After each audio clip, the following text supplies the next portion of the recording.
এটা পাঁচবিবি দানাজপুর পল্লী বিদ্যুৎ মা ফিলিং স্টেশন। আয়েব ভাইয়ের তেলের পাম্পের দৃশ্য ভাই, মনে হয় যে 4-5 বছর পর আজকে তেল দিচ্ছে।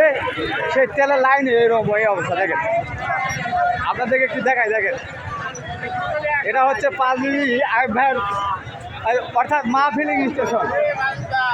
এই যে একটু দেখেন, মনে হয় যে ইরান আর বাংলাদেশের যুদ্ধ হয়েছে, তেল আর জীবনে কেউ পাবে না। এই যে পরিচিত লোকটা মুখটা দেখায়, আপনারা একটু দেখেন ভাইকে একটু দেখাই। আসসালামু আলাইকুম। আমার জীবনে আমি এইরকম কিছু দেখিনি, আজকে দেখতেছি, আপনারাও দেখেন। ইরানের যুদ্ধ বাংলাদেশে হচ্ছে,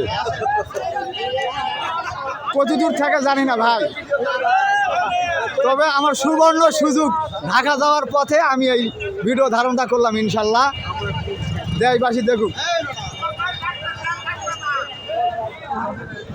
মোটামুটি